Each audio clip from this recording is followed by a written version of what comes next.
অসম মালা আঁচনিৰ পথ নিৰ্মাণৰ বাবে কৃষক ৰাইজৰ অধিগ্ৰহণ কৰা ভূমিৰ উপযুক্ত মূল্য বিচাৰি শুকুৰবাৰে দিনৰ 12 বজাত ঢেকিয়াজুলি ৰাজচক্ৰ বিষয়াৰ কাৰ্যালয়ৰ সন্মুখত ভূমিৰ গৰাকীসকলে তীব্ৰ প্ৰতিবাদী কাৰ্যসূচী ৰূপায়ণ কৰে। উল্লেখ্য যে শোণিতপুৰ জিলাৰ অন্তৰ্গত ঢেকিয়াজুলি ৰাজচক্ৰ এলেকাৰ গড়জুলি, ঘগৰা, চেনিমাৰী, গড়মৰা পথাৰ, গড়মৰা, বাঙালী, মেধিপাম গাঁৱৰ মাজেৰে নিৰ্মাণ হ'বলগীয়া অসম মালা পথৰ বাবে চৰকাৰে অধিগ্ৰহণ কৰা ভূমিৰ উপযুক্ত মূল্য বিচাৰি ভূমিৰ গৰাকী কৃষক ৰাইজে ঢেকিয়াজুলি ৰাজচক্ৰ বিষয়াৰ কাৰ্যালয়ৰ সন্মুখত তীব্ৰ প্ৰতিবাদ সাব্যস্ত কৰে। প্ৰতিবাদকাৰীসকলে আমাৰ মাটিৰ উচিত মূল্য দিয়ক, আমাৰ খাটি খোৱা কৃষক ৰাইজক প্ৰতাৰণা নচলিব, মাটিৰ উপযুক্ত মূল্য নেপালে আমাৰ মাটি আমি এৰি নিদিওঁ আদি বিভিন্ন শ্লোগান দি চক্ৰ বিষয়াৰ কাৰ্যালয়ৰ সন্মুখৰ পৰিৱেশ উত্তাল কৰে।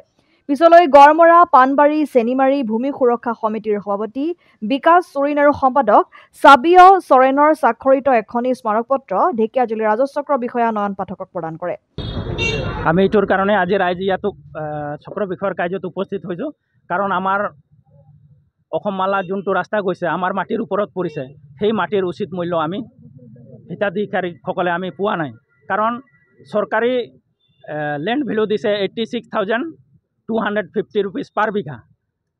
কাৰণ আজিৰ যুগত 86,250 rupeesত 1 বিঘা মাটি আমি চৰকাৰক দি আমি বেলেগ ঠাইত যদি মাটি ল'বলৈ যাওঁ 10 লাখৰ ওপৰত লাগিব।